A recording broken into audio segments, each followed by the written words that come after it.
figure walking into a doctor's surgery or a medical facility, and all you see on the wall are posters that are really depicting cis-identified people as opposed to trans-identified people. So already that in effect, that already is a barrier.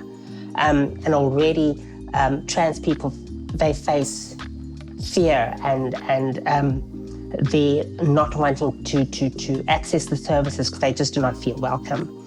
Right down to, does the doctor know how to treat them? Does the doctor know, for example, how to use the correct pronouns to address them? And so on and so forth. Even down to the form that they have to fill in. Does it cater for anybody who is not of the gender binary? By virtue of the fact that we are seen to be a population of people that do not conform to society, we face all forms of violence. These come in the form of discrimination, stigma. We're looking at, in the day in the life of a trans person, anything from being bullied at school to being kicked out at home. And if you look at the recent murder monitoring report that was done by Transgender Europe last year, they reported that 327 trans people were murdered, and those are only the reported cases. Bear in mind, when I looked at the research, there were no figures from Africa whatsoever.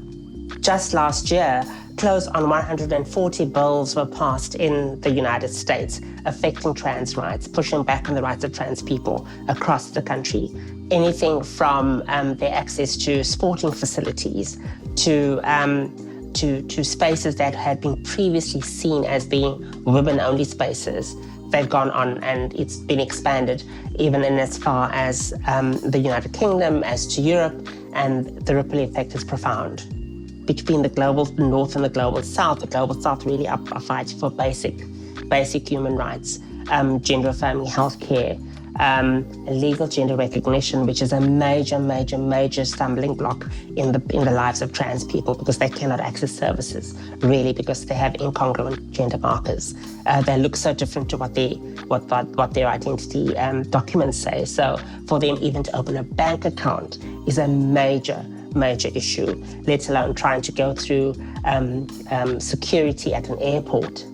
As the person who heads the Global Trans Program, I work with trans communities across the world, looking at reinforcing the strategies of Outright International, which are really helping with movement building by way of research, by way of advocacy, from United Nations level, all the way down to grassroots movement. Currently, I'm working with 16 partners in Southern Africa. We are currently in the middle of piloting a research program in Southern Africa, and the name is Tsirilitsa, which is an indigenous name from Southern Africa, which means we are one. This research is looking at violence across all forms, from structural mainly down to institutional and right through to interpersonal violence. It's extremely difficult for an individual to stand up to the outside world and defend who they actually are.